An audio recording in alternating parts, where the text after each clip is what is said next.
hayati dan ekosistemnya. Hadirin yang saya hormati, demikian pengantar yang kami sampaikan. Selanjutnya kami persilahkan kepada Saudara Menteri untuk menyampaikan penjelasan terkait hal-hal tersebut di atas. Kami persilahkan. Terima kasih Ibu Ketua. Bismillahirrahmanirrahim. Assalamualaikum warahmatullahi wabarakatuh. Selamat pagi dan salam sejahtera bagi kita semua. Om Swastiastu, Namo Buddhaya, salam kebajikan. Yang kami hormati Ibu Ketua, para Wakil Ketua dan Bapak Ibu anggota Komisi 4 DPR RI yang terhormat, puji syukur kehadirat Allah Subhanahu wa Ta'ala yang telah mencurahkan rahmat dan karunia-Nya sehingga pada pagi ini kita diberikan kesempatan dan kesehatan untuk melaksanakan rapat kerja antara Kementerian Kelautan dan Perikanan dengan Komisi 4 DPR RI dengan agenda pembahasan isu-isu strategis bidang kelautan dan perikanan. Ibu Ketua dan para Wakil Ketua serta para anggota Komisi 4 DPR RI yang kami hormati, menindaklanjuti kesimpulan hasil rapat kerja tanggal 23 Januari 2025 mengenai tindak lanjut penanganan pagar laut di Tangerang dan Bekasi, maka dapat kami laporkan tindak lanjut yang telah dilakukan sesuai kewenangan berdasarkan Permen KP nomor 30 tahun 2021 tentang pengawasan ruang laut dan Permen KP nomor 31 tahun 2021 tentang pengenaan sanksi administratif di bidang kelautan dan perikanan yang dimiliki oleh KKP sebagai berikut.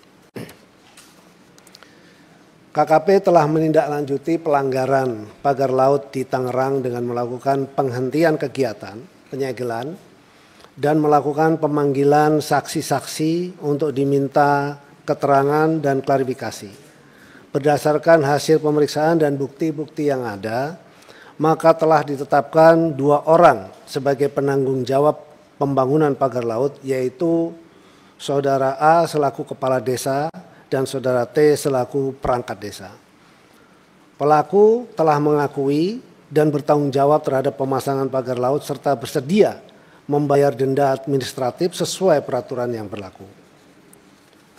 Yang kedua, berkaitan dengan penyelesaian penanganan pagar laut di Bekasi, juga telah dilakukan penghentian kegiatan dan pemeriksaan kepada PT TRPN selaku pemilik pagar dan reklamasi. Selanjutnya PT TRPN telah melakukan pembongkaran mandiri pagar laut dan menyatakan bertanggung jawab dan bersedia membayar denda administratif sesuai peraturan yang berlaku.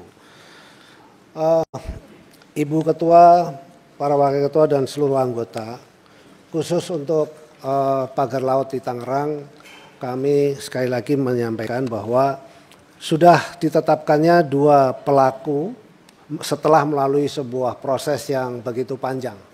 Jadi tidak sama dengan yang terjadi di Bekasi. Kalau di Bekasi ada penanggung jawabnya sebuah PT, jadi lebih jelas dan lebih cepat.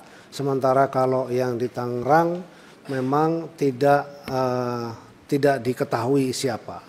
Pada akhirnya melalui kegiatan penyelidikan yang dilakukan oleh Kementerian Kelautan Perikanan, dalam hal ini adalah Direktur Jenderal PSDKP, maka ditemukanlah 2 pelaku yang jelas dan telah terbukti secara nyata melakukan pemagaran, dan yang bersangkutan telah dilakukan juga penetapan sanksi administratif. Selebihnya di dalam proses penyidikan tersebut dan pemeriksaan, kami juga bekerja sama dengan Barreskrim Polri, dan anggota dari Barreskrim Polri juga ikut terlibat di dalam proses pemeriksaan tersebut. Lalu dari sisi Barreskrim adalah menyidik juga hal yang berkaitan dengan tindak pidananya, dan sementara dari sisi KKP adalah dari sisi sesuai dengan kewenangan KKP, yaitu pengenaan denda administratif. Itu yang dapat kami sampaikan, dan saat ini sudah dikenakan denda sebesar 48 miliar sesuai dengan luasan dan ukuran. Lalu kemudian juga ada pernyataan, tolong disampaikan juga slide berikutnya, foto-foto pemeriksaannya, dokumentasi proses pemeriksaan ini dilakukan. Lalu kemudian berikutnya adalah surat pernyataan, bisa ditampilkan surat pernyataan dari saudara A dan T untuk mengakui dan siap membayar denda.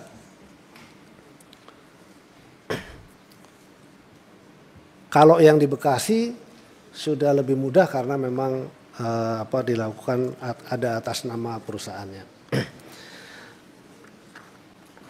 Yang saya hormati Ketua, Wakil Ketua, dan para anggota Komisi 4 DPR RI, selanjutnya berkaitan dengan ketersediaan ikan memasuki bulan Ramadan dan menjelang Idul Fitri 1446 Hijriah, KKP telah menghitung prognosa produksi ikan bulan Januari sampai dengan Maret 2025 sebesar 3,06 juta ton dengan rincian produksi ikan budidaya sebesar 1,59 juta ton dan 1,47 juta ton produksi ikan tangkap. Selain itu, KKP telah mengidentifikasi lokasi-lokasi yang rawan terhadap kekurangan ketersediaan ikan dan preferensi konsumsi jenis ikan di masing-masing lokasi, meliputi Kota Jakarta, Surabaya, Medan, Palembang, Bandar Lampung, Makassar, Ambon, dan Banjarmasin. Berdasarkan hasil analisis dengan mempertimbangkan ketersediaan ikan dan kebutuhannya di masing-masing lokasi sentra konsumsi, KKP optimis bahwa ketersediaan ikan menjelang bulan Ramadan dan Idul Fitri 1446 Hijriah aman untuk memenuhi kebutuhan masyarakat. Ibu Ketua, Wakil Ketua, dan para anggota Komisi 4 DPR RI yang kami hormati, demikian yang dapat kami sampaikan. Sebelum itu, satu lagi, untuk yang hasil kunjungan Ibu Ketua ke Jogja terhadap ketersediaan flag ice, kami siap segera menyediakan. Itu mungkin kita akan sediakan yang mini, Bu, karena itu pedagangnya cuma sedikit, tapi kita akan sediakan.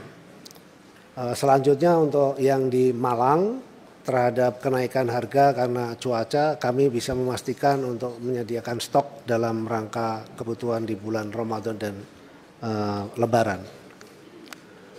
Dan berikutnya soal pengelolaan buaya, saya kira untuk pengelolaan buaya kami menerima dan terus terang memang sebelumnya tidak ada di kami dan kami tentu akan segera menyiapkan seluruh perangkat yang bisa menangani soal buaya tersebut. Demikian yang dapat kami sampaikan kepada rapat kerja kali ini. Selanjutnya kami mohon saran, masukan, dan dukungan dari Komisi 4 DPR RI untuk upaya perbaikan pelaksanaan program dan kegiatan pembangunan kelautan dan perikanan. Terima kasih. Wabillahi taufiq wal hidayah. Wassalamualaikum warahmatullahi wabarakatuh. Om Santi Santi Santi Om.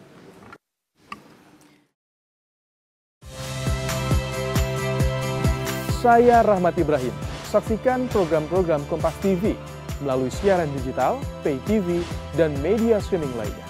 Kompas TV, independen, terpercaya.